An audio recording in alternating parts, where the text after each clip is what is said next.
Bonjour à toutes et à tous et bienvenue dans ce nouvel épisode de WWE News. Et je suis très content pour cet épisode puisqu'on va commencer avec une news mais qui me réjouit tellement. Ça fait longtemps que je l'attendais et quand je l'ai vu devant mes yeux aujourd'hui, j'étais clairement content. Ça concerne Shelton Benjamin, évidemment. Shelton Benjamin, on le rappelle, qui devait déjà signer avec... Enfin, c'est pas qu'il devait, c'est qu'il avait signé avec la WWE il y a de ça un an. Malheureusement, il s'est blessé avant de faire ses débuts et donc ses débuts ont dû être repoussés. Il a dû s'absenter plusieurs mois, son contrat a été annulé et l'information vient de tomber aujourd'hui sur les sites américains.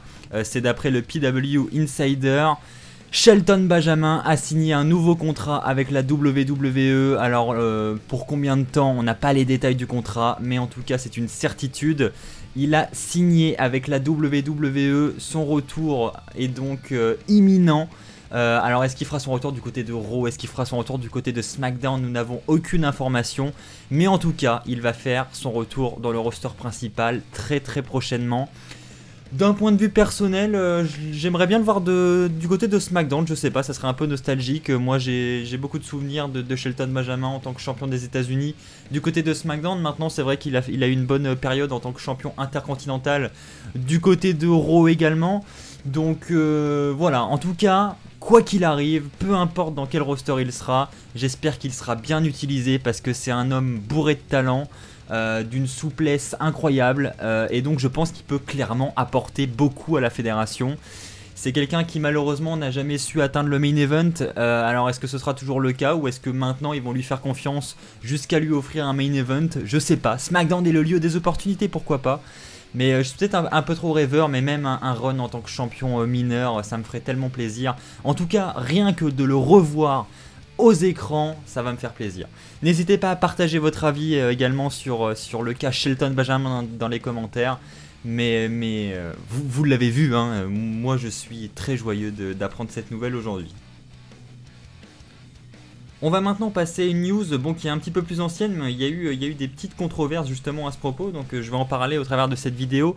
Ça concerne Brock Lesnar. Brock Lesnar, vous le savez, qui a fait, enfin c'est Paul Heyman qui a fait une annonce à Raw en disant que si Brock Lesnar perdait le titre au SummerSlam, c'était bye bye Lesnar, c'était bye bye Paul Heyman, il ne remettrait plus un pied à la WWE. Alors bien évidemment cette annonce, pour ceux qui se posent la question, fait partie de la storyline, c'est-à-dire que voilà, c'est du scénario, ça n'arrivera pas dans les faits, ce sera tout un scénario qui sera mis en place, ils ne quitteront pas réellement la fédération si cela venait à arriver, bien sûr. Maintenant, Brock Lesnar est annoncé pour certains shows suivant SummerSlam, il est annoncé... il était annoncé du moins au lendemain de SummerSlam, pour l'Euro du lendemain. Il est également annoncé dans les publicités de No Mercy, le prochain pay-per-view qui sera du côté de Raw. Donc les rumeurs disent que Brock Lesnar va conserver son titre, que Brock Lesnar par conséquent va rester à la fédération. Il y a également le Barclays Center qui a fait de la publicité pour le Raw post-SummerSlam sur Twitter et qui a d'ailleurs annoncé carrément Brock Lesnar pour l'Euro du lendemain. Et bizarrement, et c'est cette nouvelle news justement, gros point d'interrogation, cette publicité a été supprimée par la WWE, par le Barclays Center. Et donc, est-ce qu'il y a une raison derrière? Est-ce que cela voudrait dire que Brock Lesnar n'est plus annoncé et que par conséquent il y a de grandes chances qu'il perde son titre à SummerSlam? Ou est-ce qu'au contraire, c'est juste pour garder un maximum de surprises et la WWE s'est dit on va pas annoncer Brock Lesnar, les fans vont patienter, verront bien s'il sera là ou pas. C'est la question qu'on se pose, donc franchement très mystérieux cette annonce.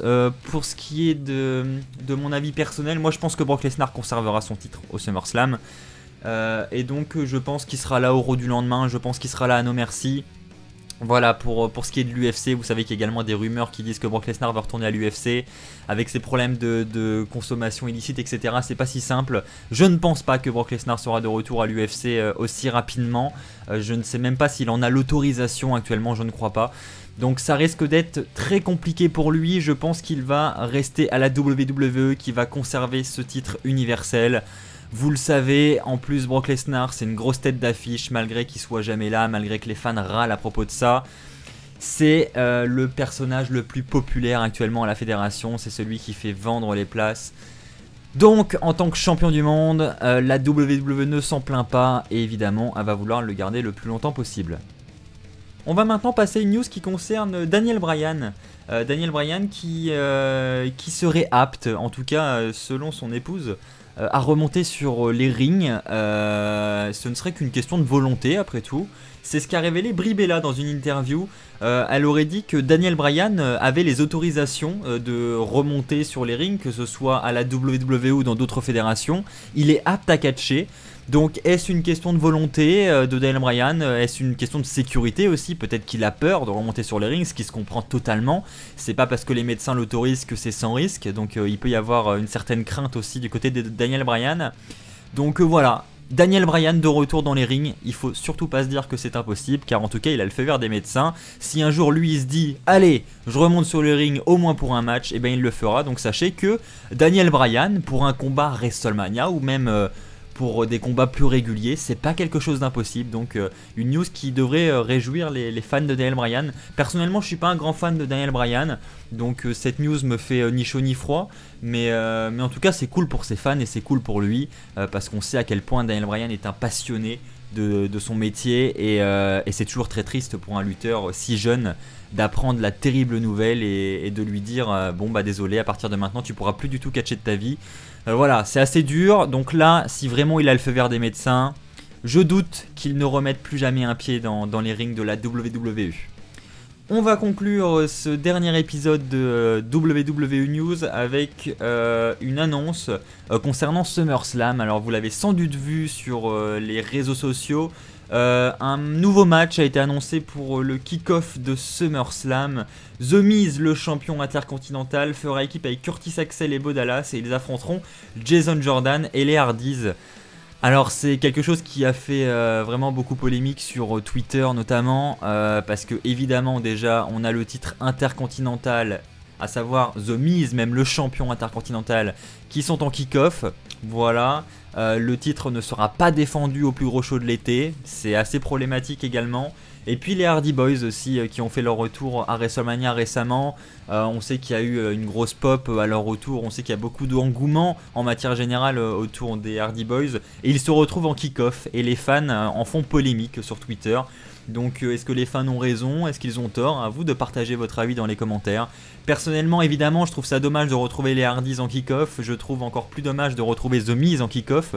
The Miz qui est champion intercontinental. Ce qui est le plus dommage surtout, c'est de ne pas avoir de défense du titre intercontinental à SummerSlam. Et puis on a un 3v3 qui franchement ne sera pas le plus intéressant de la carte de SummerSlam. En plus il sera en kick-off, donc il y a vraiment une grosse négligence du côté de ces superstars et du côté du titre intercontinental, alors que le Miz s'est battu pour lui redonner beaucoup de valeur lorsqu'il était à SmackDown, et là on a l'impression que ça redescend malheureusement, donc c'est un peu triste et je suis un peu déçu personnellement.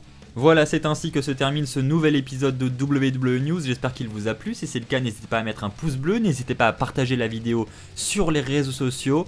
Je vois que ce concept vous plaît, et bien c'est plaisir partagé car je prends un malin plaisir à le faire également.